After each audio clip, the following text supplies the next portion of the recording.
Okay, so I just want to answer this question. Could you do a similar review for Greek yogurt, please? So I went out and bought a 5% Greek yogurt and a 0% Greek yogurt. And we're going to compare the fat content in both and the protein and why you would want to choose the 0% compared to the 5 or the 10%.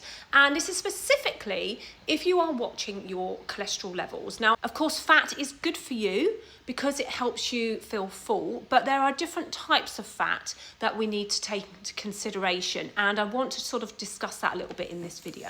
Okay, so I've gone on to the British Heart Foundation, and these are the recommendations of how much saturated fats you should be eating if you are watching your cholesterol levels, trying to bring your cholesterol levels down or maintaining your cholesterol levels. So men should be eating less than 30 grams of saturated fats per day, and women should be eating less than 20 grams of saturated fats per day. Now, this matters if you have a high cholesterol and you're trying to get it down. We need to think around focusing on keeping our upper limits to 30 grams if you're a man and 20 grams if you're a woman. Okay, so let's have a little look at these two yogurts. So let's look at the 5% first. So in 100 grams, which is a reasonable serving of 5% Greek yogurt, there is 5 grams of fat, of course, that's why it's 5%, and 3.6 grams of saturated fats.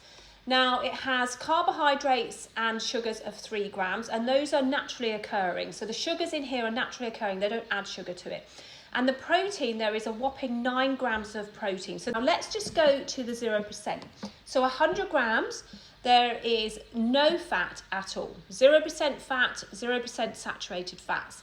It has 3 grams of carbohydrates, of which sugars are 3, so exactly the same carbohydrate level. And again, the sugars are naturally occurring in the milk. And it has 10.3 grams of protein in the 0%. So let's just discuss that. Okay, so the protein content of both is perfectly fine. So it doesn't matter whether you have 0% or 5%, you're going to get between 9 and 10 grams of protein in here. Now, thinking back to that little graph I just showed you, if men are only allowed to have 30 grams of saturated fats and women are only allowed to have 20 grams of saturated fats, that's why you make the choice between 0% and the 5%, because remember the 5% has 3.6 grams of saturated fat in, whereas the 0% has no grams of saturated fat. So it's up to you realistically to fit in your nutrients and how many saturated fats you want to eat. And if you do want to sacrifice the saturated fats and have a fuller, fatter, more satisfying Greek yogurt, in words of that fat keeps you fuller for longer, then you can go for this, but you would have to sacrifice the saturated fats in another meal throughout the day.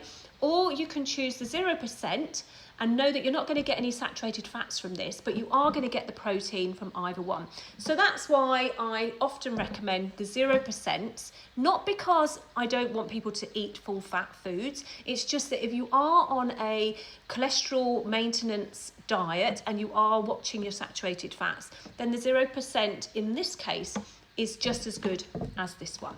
My name's Anita. I'm a second year postgrad in functional nutrition and a former cardiac ICU nurse.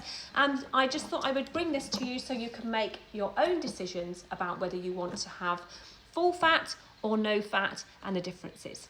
Any questions? Pop them in the comments because I will answer them for you as soon as I see them. Bye for now.